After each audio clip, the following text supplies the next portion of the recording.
We have Keiko and Harry, and my name is Carina. So psilocybin treatment for anxiety, diagnosing, dosing, and efficacy. Welcome. Are you Charlie? Welcome, Charlie. How are you? Sorry I'm late. No worries. Okay, so I'll tell you a little bit about myself to let you know the lens I'm viewing from, and then we'll get on with our speakers. So. How's it going?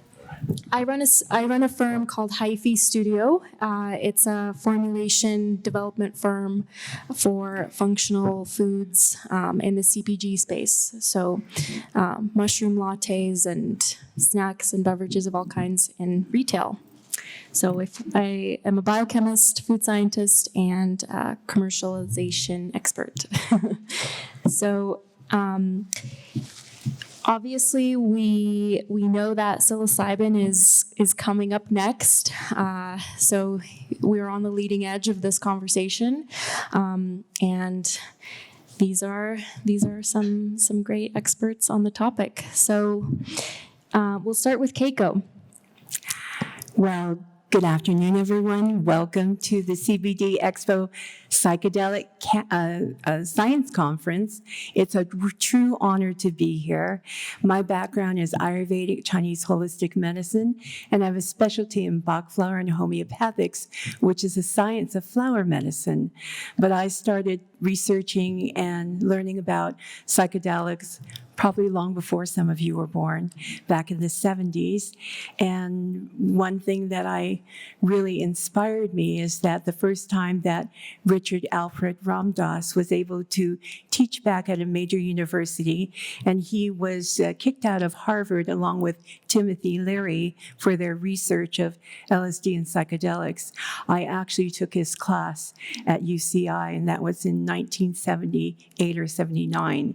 So I've been in this mode of researching and developing my interest in psychedelics for a number of years, and it's a true honor to be here because I feel that right now it is up to us at the beginning of this boom of interest of psychedelics that we protect the sacred plant medicine for responsible use and hopeful standardization to be able to assist patients. So I'm actually one of the owners of a facility called Coral Cove Wellness Resort. It's located in Jamaica, and we are a cannabis and fungi educational resort.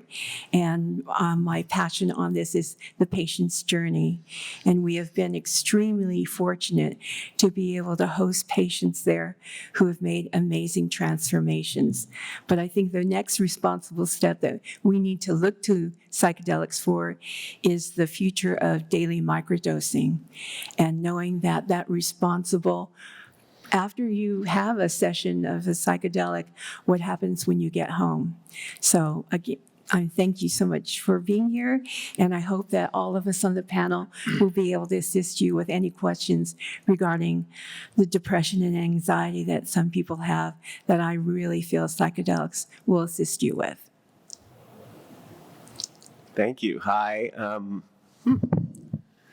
I'm Harry Resin. I've been in the counterculture for over 20 years, living in Amsterdam as a seed breeder and early cannabis company. Moved to the US about 6 years ago to continue my breeding work. Now I'm actually the chief cannabis officer of an extraction facility in Oakland. We use butane as our solvent, and we're one of the largest cannabis extraction facilities in California. We manufacture for a brand called Gold Drop. And I am also the president of a publicly traded company called PharmaDrug. I run their psilocybin division. We just actually got orphan drug status for DMT, for organ transplants, and we're funding a bunch of studies as well from the University of Michigan. I've been definitely taking psychedelics for more than 20 years. I've been microdosing daily, both LSD and psilocybin, for probably about a year and a half now, and about a year ago we created the world's first psilocybin vape cartridge, and I'm happy to talk about that also as a modality for curing depression and for titration during therapy sessions, which is an important topic when it comes to psychedelics. Thanks. My name's Charlie. I own a bar in Boulder on Pearl Street called Tonic Alchemy Lounge. And we work with plant medicines. I'm a member of the Native American Church, and we hold ceremonies monthly. We work deeply with medicine and people and have lots of positive feedback. I'm open for any questions at any point in time.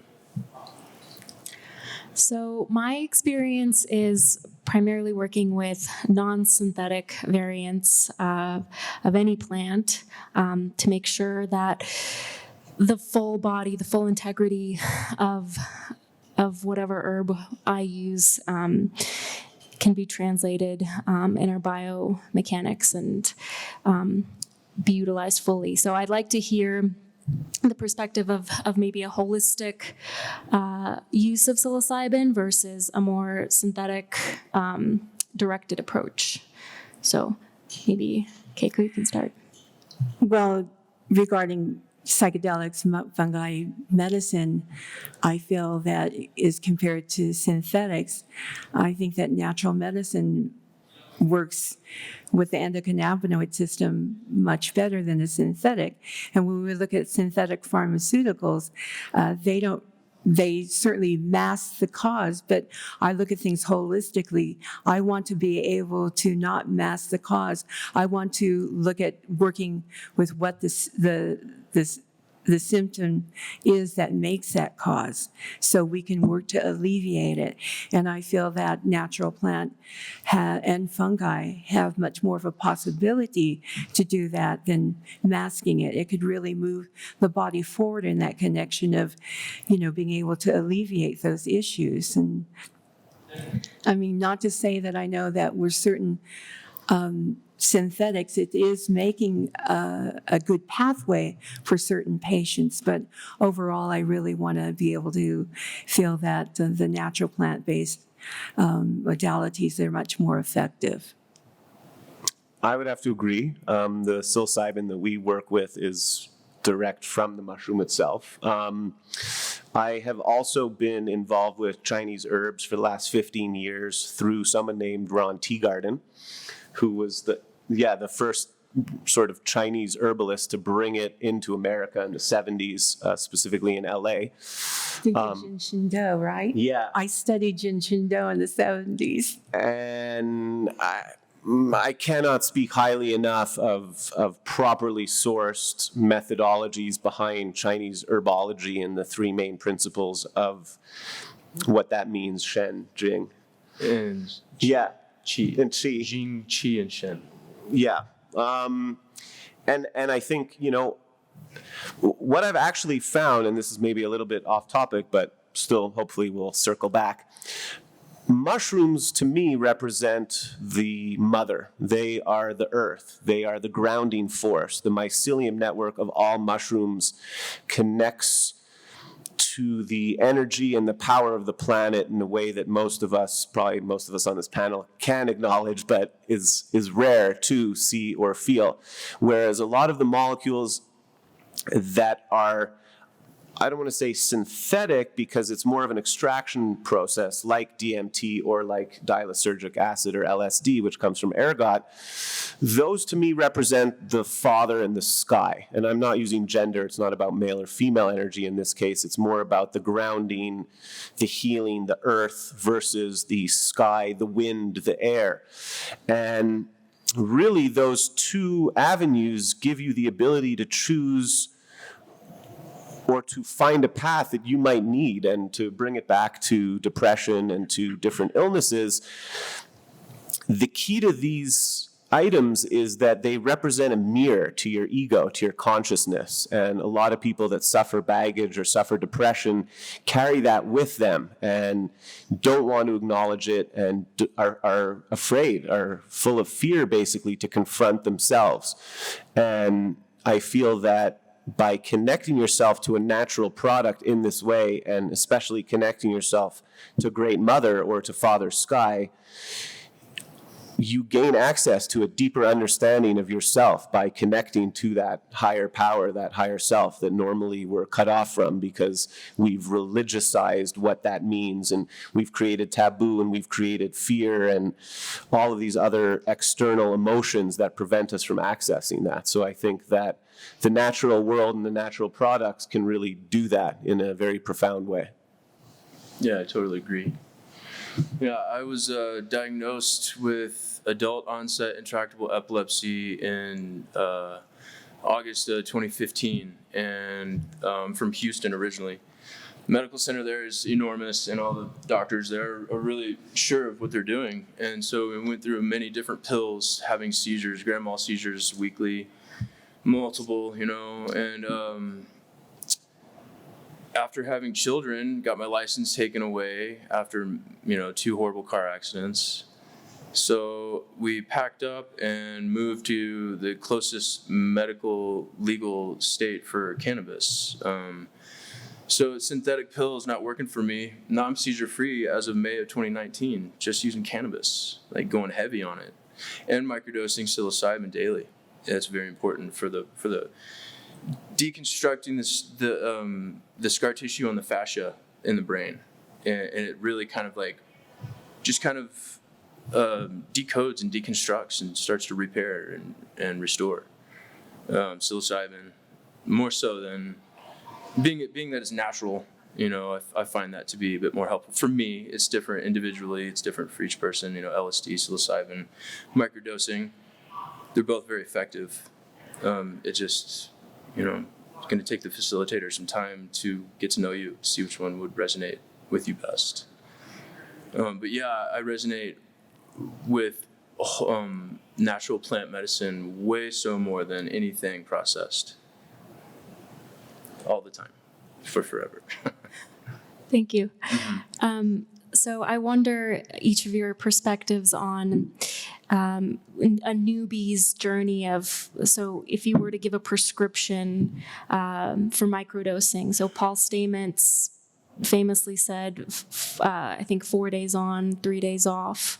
Do you coincide with that theory? Do you combine your microdosing with other nootropic stacks? Do you combine it with other mushrooms? What's your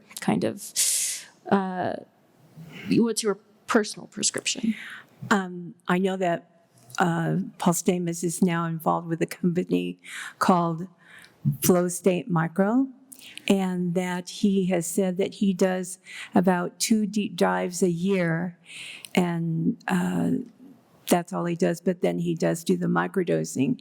And I feel that that's what we need. I mean, if you have anxiety and depression, it may be with you when you do a ceremony, but when you're back at home, you need that support on a daily basis to be able to combat those issues with your anxiety and depression. And I really feel the responsible use of microdosing will be able to give you that support and space, and feel that you can continue to improve yourself and your wellness. And I feel that there's a lot of patients that I know of now who are successfully being able to wean themselves off of any of the pharmaceuticals they have received over the years, and finding that the microdosing is all that they need to be able to find themselves much more in a positive state of mind. And I really feel that the fungi integrated into the body over that period of time will not only be able to help you with balancing your mindset, but also boost your immune system. And I feel to many of them, be able to sharpen your mental balance futuristically. And I'm just seeing really great results with a lot of patients through that. And this one company is doing actually telefungi medicine. What we do at Coral Cove, we're looking to do cannabis medicine for patients when they're back at home. But I'm really excited about the telefungi medicine, so we can have support to patients to be able to combat and alleviate those issues of anxiety and depression. As I said earlier, I've gone deep into Chinese medicine, so my monthly consumption of herbs is complemented by the psilocybin that I take. I believe in taking it every day, because if you're going to take something beneficial, why wouldn't you take it every day? I take a lot of placenta, goat or deer placenta, a lot of deer antler, and then a lot of mushrooms, a lot of reishi. That's one of my main building blocks, lion's mane as well, and chaga. I don't get sick. I don't even know what that means. It's awkward when you go to start working for a new company with new people and you have to tell them, I don't get ill. And they're like, well, what do you mean? I'm like, well, you'll see. And then sure enough, they all get ill and you don't. And then a year goes by and they're like, okay, this is just ridiculous now. Like, I'm going to breathe on you. And I'm like, please breathe on me. No problem. I don't get ill. But that's the key, is finding the right stack for your body, finding the right. I would definitely meet with a Chinese herbalist. I would not just jump into these things, because they are very, very intense. And if you're not prepared for what that means and you're not really cleansed spiritually, it could be very confronting. But I am a firm proponent that, a strong nootropic, a strong basis for taking natural supplements that are tested as well in a lab, that they're coming from the right source. As you said, there's a certain mentality with Chinese medicine that it comes directly from the source, Tao. And to me, that's very important, that the products you take are amazing products, and you'll find benefits that you never thought would even exist. As one example, at 23, I started losing my hair. By now, I'd be completely bald. But because of what I take, I literally regrew my hair. It's never been thicker. It's never been stronger. So you can completely rewrite your genetic expression. Dr. Marcola, who's a very advanced doctor, a lot of different websites out there, he talks about epigenetics, which is changing the expression of your genetic alleles through what you take into the body. And I firmly believe that. Thank you. Yeah, that's awesome. Man, usually when I make microdose drinks for myself, if I'm not just going to eat the fruiting body, I will include a tablespoon of some organic 14 mushroom blend powder from Mushroom Harvest Company. It's really nice. They have everything in there. I mean, cordyceps, lion's mane, turkey tail, reishi, chaga. The list goes on, and then you add the 15th one, the psilocybin, whatever strain you have. We sell Ron Tea Garden stuff at my bar. Their tinctures, deer antler, gecko rock climber. Yeah, I love the gecko rock climber. Yeah, because it has the antler in it as well. And the gecko, which is... and regenerative medicine. Yep. Yeah, and so then we also have the Shungbai mountain ant, vitality. Yep. All these other things you can take. It's really worth it. Ron Tea Garden is by far... I tell people, don't read the label. You'll be confronted by the ingredients. It's best to just take them. So with the mushroom, it's important to have a little cacao with it too. Very important for ancestral untying, generational trauma, ancestors. Brother fungus loves chocolate, and so you'll find that your experiences.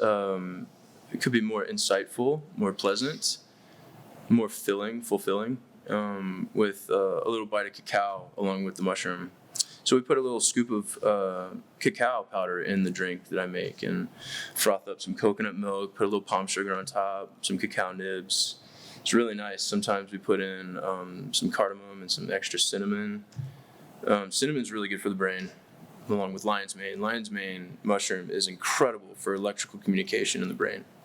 You can even put some tincture on your keyboard and you watch, it'll work a little better. Watch. That's all I have right now. One thing that I'm finding that I'm very concerned about is that there are a lot of cultivators at this time. And I think we need to find a standardization because it just like cannabis, people are cultivating mushrooms and it's in different degrees of efficacy. And I find that the responsible practices are not there in a general sense. And so I know it's not something that some people can say, know who your mycologist is, but at least being able to research it so you know whatever you do take, whether if it's a microdose or if you're having a ceremony, that you know where it's coming from. Because I know that there's some things being cultivated out there that I don't feel are safe. And that's why I really feel that we need to really protect this right now. Now with this big surge and boom of interest, I feel that all of you here, I feel that you're being really responsible in seeking information to how we can really support the better use of psychedelics. Yeah, that brings up a good point. Since mushrooms do absorb heavy metals in the soil, it's even extra important to be mindful of the origin of the quality, because that will ultimately determine the caliber of your experience if you're going a bit beyond microdosing, right? I want to open up the conversation if anybody has questions now. Yes? Here, you had mentioned that you're doing a psilocybin cartridge. Mm-hmm. Are the medicinal effects different than ingesting? Yes, 100%. So the first point to that is because they've been illegal for so long, and there aren't really that many universities or labs that are doing a lot of testing, I can't even tell you the modality of how that's affecting you because the tryptamines that you're smoking are unknown. What I can tell you is you're not getting high from psilocybin because psilocybin converts to a prodrug called 4-PO-dimethyltryptamine in your body, and that's actually what you're getting high from. So that then lends a question to your question, which is, if we know that there's a CB1 and a CB2 receptor, which are endogenous to all mammals, and effectively those are simply geared for several chemical compounds, mostly THC or CBD, then one begats the question, what is the endogenous system in the body for psychedelics? Well, it's DMT. So I'm going to pronounce her name wrong, Dr. Yuri Borjinin from the University of Michigan has recently discovered that there is an endogenous DMT system. Now, we do know that when you take psychedelics, things like serotonin, other compounds, neurotransmitters are released in the brain, but we don't actually know why we're getting high. When you start to look at all of the molecules, well, put them side by side and have a look at them. There's a very interesting factor. They all have a degree of dimethyltryptamine in them, which is DMT. So one might say that there are other tryptamines that are based around alkaloid extracted medicines. Opium is one. Opium is simply an extraction from the poppy. It's not any type of chemical conversion. We're also not chemically converting the alkaloid extraction that we're smoking.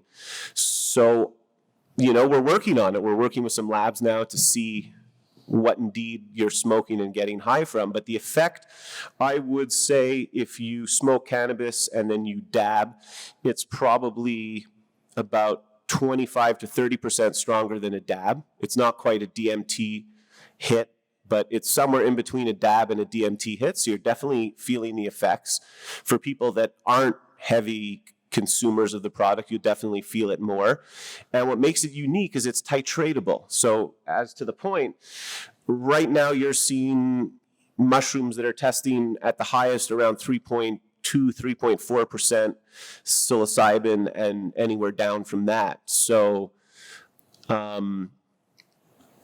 if you don't know the complete strength of the mushrooms that you're taking, how could you then know the complete strength of the extract that you're taking? So once all of that becomes more maybe not regulated, but more information is available and more labs are doing the testing, we'll have a better understanding of how that works as far as why can you titrate that. Because if you go into a setting with a therapist, it's then very hard to take a microdose pill. If it doesn't affect you in that way on that particular day, do you take more? Might that then be too much? You're already in a session for an hour. Now, though, you could take a pen, you could smoke that pen 2 or 3 times, get to a point, you want to increase that with the therapist's guidance, you can. You can now smoke it 4 or 5 times. So it's a very interesting new delivery system that we've only just yet begun to explore. You'll find on the internet people will tell you can't smoke it. Well, guess what? You can. I need a cartridge, Yeah. Harry. Are the effects like cannabis in that it wears off faster? Yeah, definitely. Probably about a half hour. Rapid onset, rapid offset. Are you diluting with MCT or anything, or straight extract? You have to put a carry. Well, you can smoke it in a dab rig straight up without any carrier. It literally looks like opium. It looks like a dark black tar.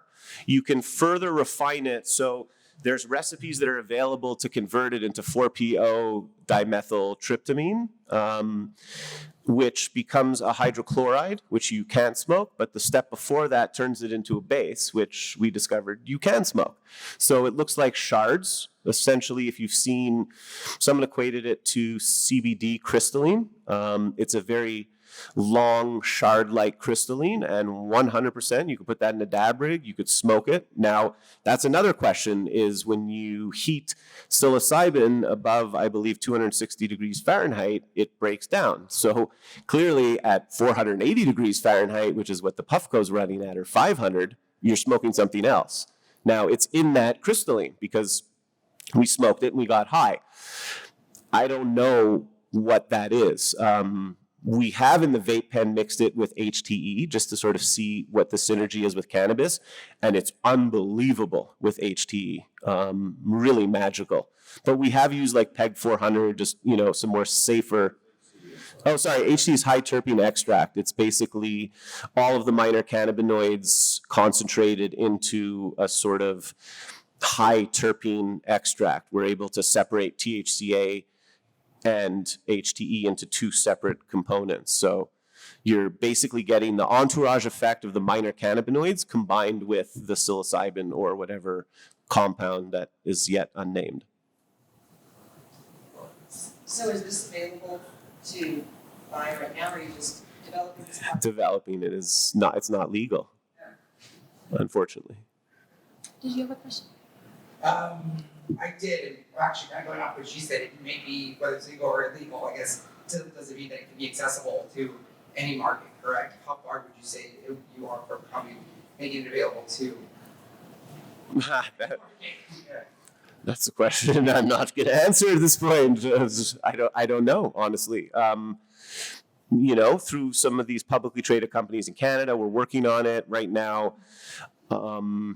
You know, we're developing some bioavailable enhancers for DMT, because for the studies that we're doing with this orphan drug status for transplant patients and organ rejection, how do you take the DMT? Commonly, it's through IV. So you're not going to set up a home IV system to take your DMT. Now you need it in a pill. But if you take it in a pill, you need to take an MEO inhibitor, which increases your heart rate. So the FDA is not going to let you take a pill that could potentially give you a heart attack. So it's finding that methodology. Do you necessarily want to give somebody an inhalant, a smokable? I'd rather not, because smoking has its own issues around it. So I know there's people working on inhalers for DMT as well. It's so early going, you know, check back with me in a year and we'll see what happens. Do you know about the Silo Wellness microdose nose spray? Yeah, so that's one of the companies that we're working with, in fact, with this Okay. DMT project. Yeah, they were just at our resort in February. Yeah, they have something in Jamaica. Yeah, I spoke to their CEO, and Peter's a good friend of mine as well. Douglas Gordon. Yeah. And Mike Arnold's the founder of it. And I met him about 1.5 years ago, when he told me about this microdose nose spray and the effects it was having for veterans who have PTSD, and just the very quick onset to be able to help alleviate them of the issues that they were having with their PTSD. It was really encouraging. And he's got something else they're developing as well. You know about the Psychedelic Conference in Jamaica in July? I have heard about it. Yeah. Hopefully we'll be there, but we'll see. And right after that psychedelic conference, I'm going to be having a full moon fungi retreat. Oh, wow. So maybe you'll need to be there. Yes. So, with cannabis in its flower form, it is, in some schools of thought, considered an adaptogen where there is no upper limit. So you can get really high, but then ultimately it plateaus and you can actually get sober. Do you find that effect with psilocybin in its natural form, or is I'd there actually an argue upper with limit? cannabis that's not entirely true. I've had sessions where we've smoked about 50 or 60 grams of very psychedelic sativa weed that had been cured, some of it up to 2 years in Amsterdam at a session. And the thing that surprised us the most is there was no peak. We kept getting higher and higher and higher. It was unbelievable. I've never experienced that before in my life. And honestly, it reminded me of Jimi Hendrix and some of these people talking about their psychedelic cannabis from the 60s. I mean, today, where is that psychedelic cannabis? So there's something about those old land races, those old sativas. There is 100% no peak. It's unbelievable. Okay, so then we don't consider those high psychedelic strains as adaptogenic, but would you say psilocybin could be, or is it out of the question? Is there a way to overdose, essentially? I think there needs to be more research. And the encouraging thing is with psychedelics that there's been more privatized money dedicated to the research of psychedelics. We need more data. There just hasn't been enough, but I know we're getting there, and I'm very encouraged by it. Myself personally, you're in Oakland, you know the Emerald Cup. Mm-hmm. I'm one of the judges there for edibles, and I've definitely had psychedelic experiences off of edibles because it goes through your system, through your liver, and gets dispersed. And so that was a lot of fun when I had that happen. But I took myself down with a Livinol, which is then balanced everything back. Mm-hmm. But it was just an interesting experience. And I think that everybody is an individual. And when you're working with any sort of natural plant-based and fungi medicine, that's just it. Everybody's journey is going to be different. And you can't really compare what's going to happen to one person the same to another. So that's why I really want to see standardization of the fungi medicine that cuts out there. Yeah, I'd have to agree that really the practitioner needs to tune themselves to the individual. I know some people in Oakland that are taking 100-gram mushroom tea doses and no problem. You know, you give that to somebody else, they might have a psychotic break. So it really, really is dependent on working with people who can understand brain chemistry, who understand your history. And it's very important to be honest with your practitioner because, you know, I know people that have taken one hit of LSD and that they never came back from that. I would say in the last 6 weeks, I've probably taken over 400 hits. And it's like, so it's funny you mentioned that book. So Richard Alpert wrote this book called Be Here, Be Now. And unfortunately, anyone born after 1980 doesn't read books anymore. And rather, unfortunately, most people have never heard of that book. And that book is a seminal book. That book, when we were in high school, that book was the book that got passed around. Everybody read it. Everybody took notes. And there's a famous story in the book where he goes to India, Richard Alpert, gets reborn Ram Dass, and he gives his Baba the acid. And Babaji takes the acid and nothing happens after hours and takes a lot of acid. I know exactly what that feeling is because to some, the molecule opens up a pathway that connects you to this higher self that I speak of. And about 15 years ago, I had a very mystical experience which allowed a different, more experienced soul to enter this body, and I was reborn. And having that experience, especially now seeing it come back to psychedelics, it's an amazing key in a lock, and the door that it opens is this door to these advanced brain waves that really allow you to enter into a flow state that is just magical. Yeah, you touched on where you were. Like, you put a thought in my head. It's where you are when you take the medicine. It will be amplified. If you're not in a great state of mind, like the facilitator is going to have to sit with you for a little bit to see where you are. And if you're not really ready for the medicine, it can take you to a really bad place. And so you have to be, it depends on where you are when you take the medicine, and it's an individual experience. But we can somewhat, those who have facilitated for 20 plus years, like myself, I have done many different ceremonies and facilitations. I'm a peyote drummer and a firekeeper for Lakota and Apache, and we do fire ceremonies every month and sweat lodges every month and medicine journeys every 3 months. And touching back on microdosing, like protocols and stuff, I find that if I don't want to have to eat more on the 3rd day of my microdosing schedule, then I'll stop 2 days, take 1 day off, go back, and just so I can have like a small amount, you know. But I feel like those 2 points that I just made were pretty important. Depending on, you know, your ceremony, it depends on where you are in your stomach, in your heart, and your mind before you take the medicine, and scheduling a microdose is important. You just have to eat more for it to work if you go daily. Depending on where you are spiritually, physically, healthy, with your diet. Diet's important. Dieta, before and after ceremony. These are all, you know, there's a lot more involved with plant medicine ceremonies and stuff like that.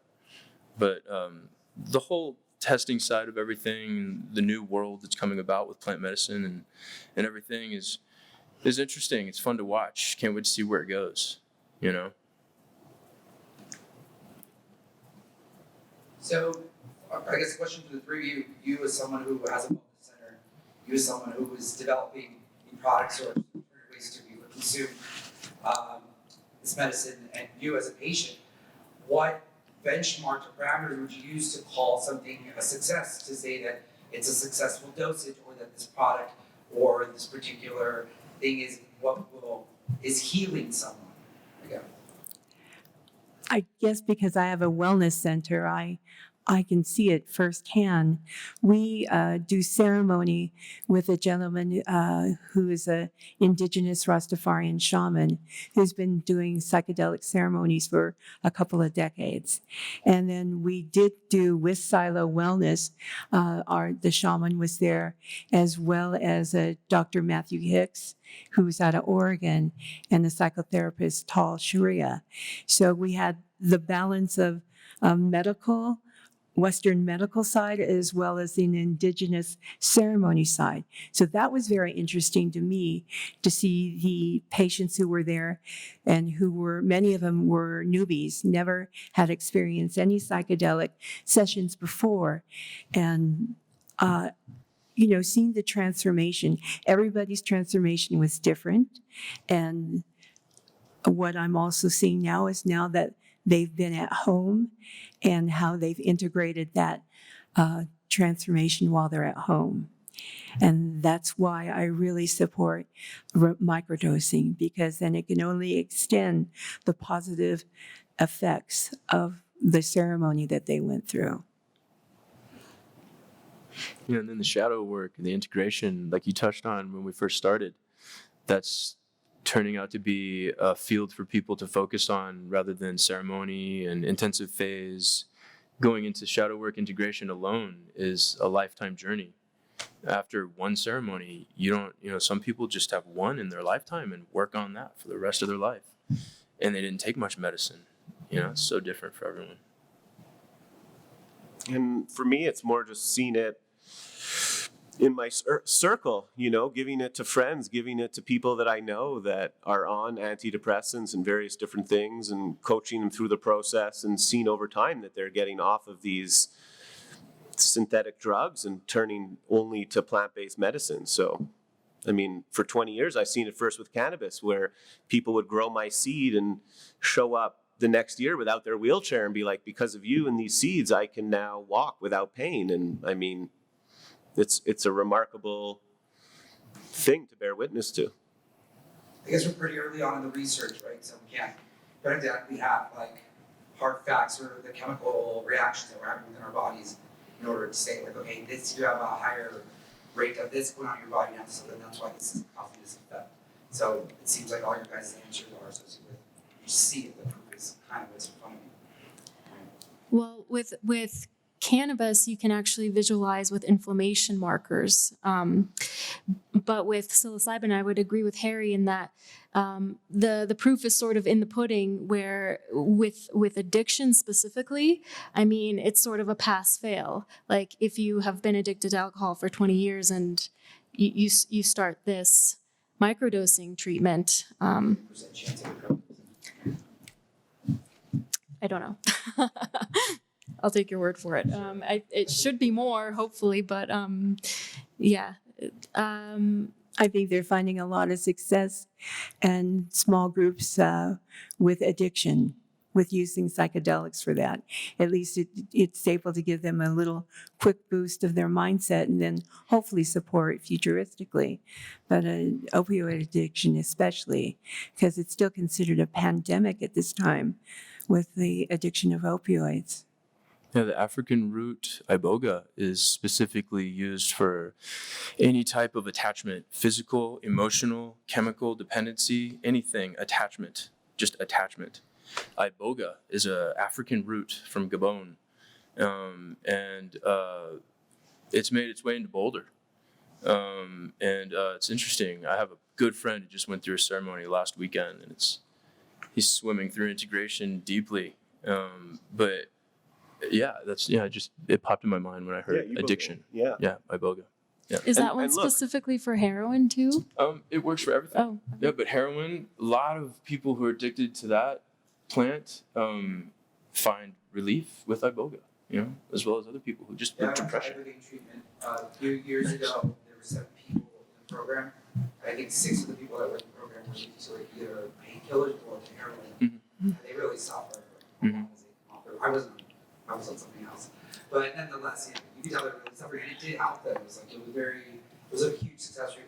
It was in Cancun because I think at the time it was illegal in America, or it still is illegal in America. Yep. And look, ultimately, opium addiction is very different because it's this physical addiction and in some ways alcoholism too. But if you look at schools and if you look at parents and if you look at traditional communities that raise their offspring in a completely different way, we as Western developed humans are given no coping skills. We're given no skills in school. We're given fear. We're given shame. In fact, we're given the exact opposite. So it's no wonder that as a community, we tend to turn to all of these substances to seek some type of escape. And I think going into these ceremonies, going into these compounds, as I said earlier, we're rarely confronted with ourselves. We don't meditate. We don't ask questions. We don't deal with our emotions, even in love, even in sex, in all of these things. You have a partner. When's the last time you told your partner what exactly turns you on? What gives you joy? We don't discuss these things. And holding that mirror up to our consciousness and our psyche allows us to see each other through that fear and through that pain. And I think that's why there's a lot of success dealing with addiction and dealing with a lot of depression, a lot of these issues through these natural plant-based medicines, because that's what they do. They allow you to go within. If you look at modern religion, it's all about, look at that cross. Look at what's up here. Here's a collection pot. Give me money. Nothing but distractions. That's not God. God is not out there. God is in here. But we don't know that. We're not taught that. I was raised in a Jewish community that was filled with arrogance and hatred. Jewish school taught me one thing. I do not want to be a Jew because ultimately I'm not the chosen race because I'm born and my penis head is cut off. That doesn't make me chosen. What makes me chosen are the actions on this planet, the energy and the intention that I bring to every experience, to every connection. That's what makes me a good person. And unfortunately, that's not the society that we're currently living in, and it's changing right now, and I can feel it changing. And it changed in the 90s, it changed in the 60s. There's waves of this change. And, I'm grateful that we're entering a new change right now. That might not seem that way, but before great change comes great chaos. And who better than an orange buffoon to bring great chaos, as we just saw in this country? And I think one thing that's adding to where we're at right now is that the toxicity in our land, air, water, and food is definitely changing our bodies and our mindset. And that's why we need to probably get back to our roots, get back to our chi, our core. And I think we can be able to do that working with natural plant-based and fungi medicines. That's what we talk about in our circle, in my circles. We talk about, dealing with yourself. There's a story. The young warrior asks the elder, "How do I help heal the world?"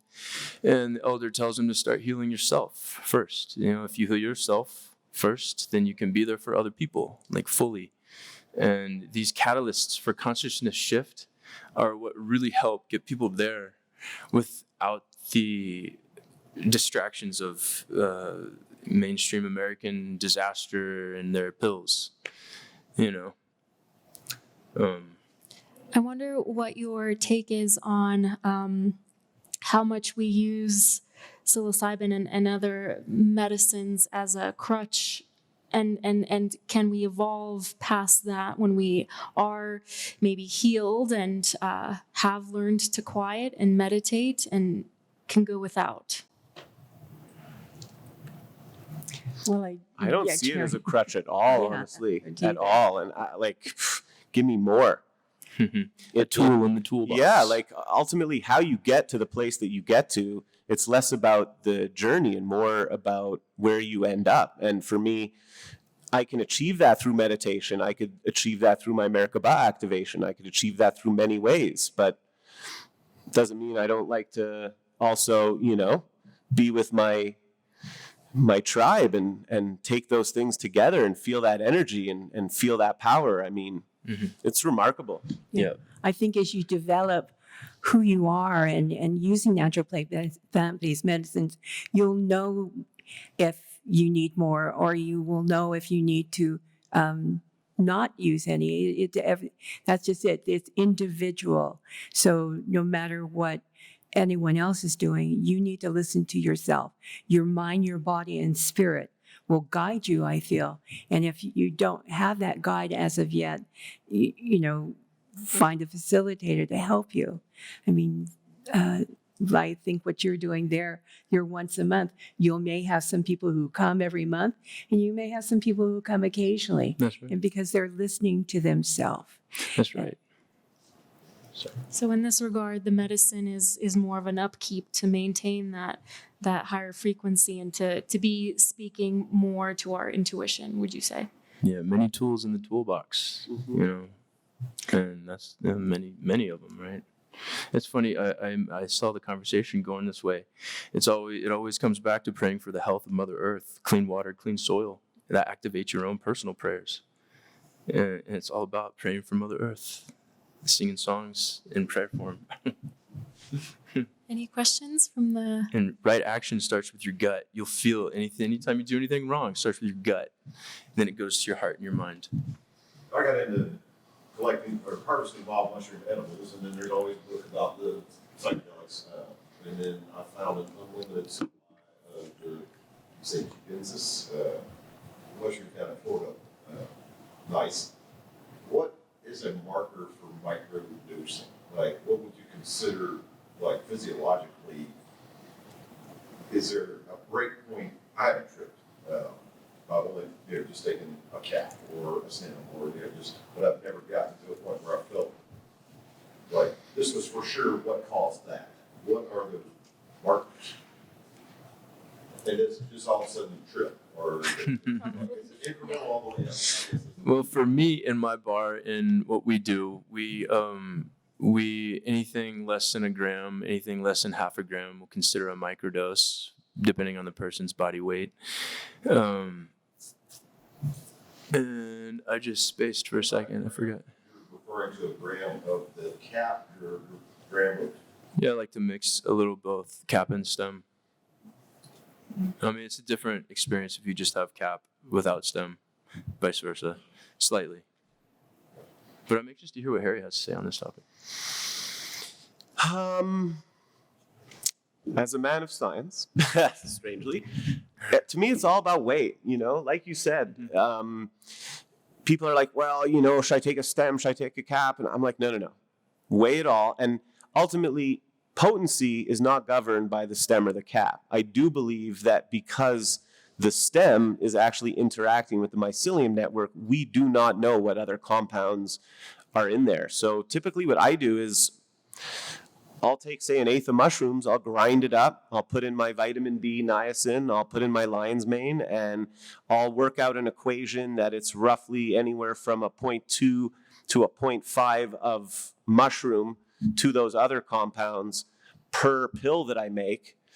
And then depending on the size of the pill, I have two pills, I think a 00 and a 000. It depends on if I go to a 0.2 or a 0.5. So I just do everything by weight. And typically for people that are new to it, it's worked very well. To answer your other question about tripping or not, there's this crazy story that I have heard many, many times. And I often wondered if it was true or not, and never really understood it. And I guess in my own journey with cannabis, it kind of was relatable. So back when Columbus appeared, there was this story that the people that were here in North America didn't see the ships because they couldn't perceive what that meant.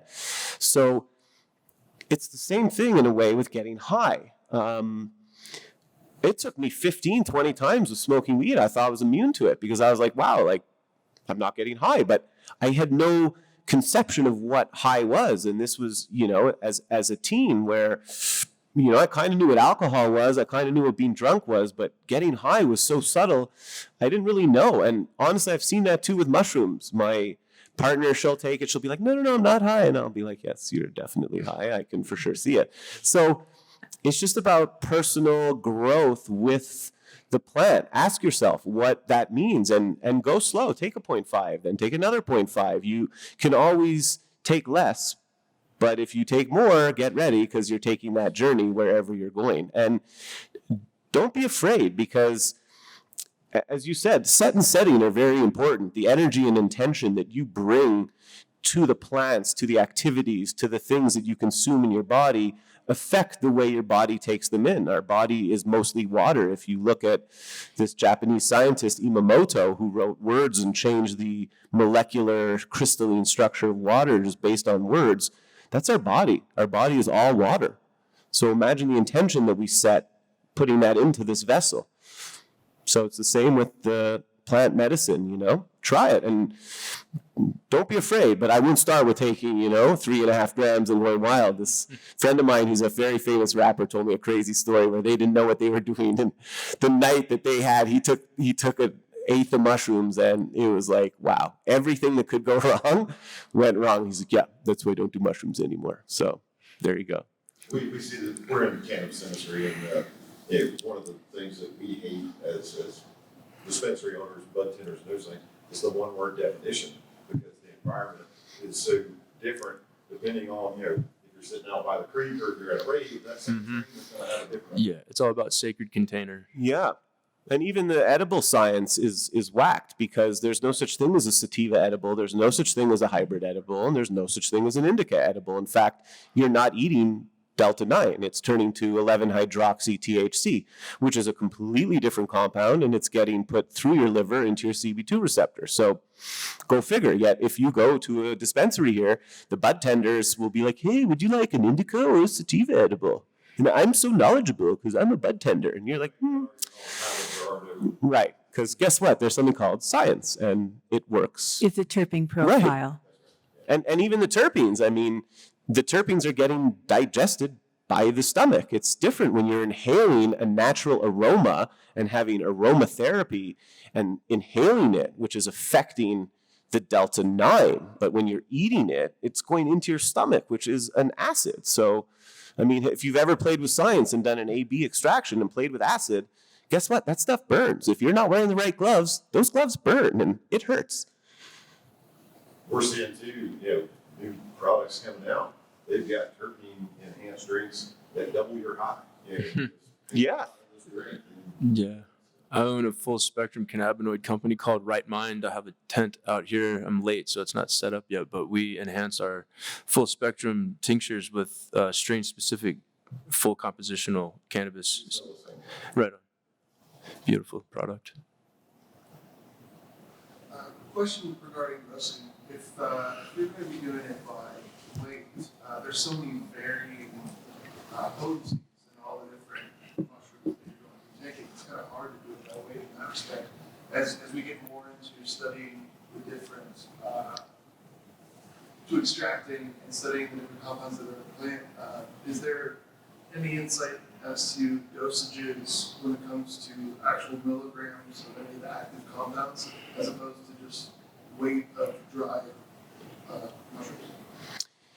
It's an assumption game. So you're going to assume that that mushroom by weight has anywhere from 1 to 3% psilocybin in it. So to your point, anything under a gram would be a microdose, but it's up to you to discover what potency level the actual mushrooms that you're taking are. Now, over a certain time, based on the area that you're in and the mushroom cultivators, you'll start to see that there is roughly an average. Now, there are outliers. There's a white albino penis envy crossed with a B++ that I've seen, and a 0.5 of that is probably equivalent to 2.5, almost maybe an eighth. Someone told me they took a 0.5 of that, and it was like ego death. So there will always be an outlier, and over time, once we can study the fungi more appropriately, and once we have a better knowledge of what other compounds are in there, we'll be able to answer those questions. But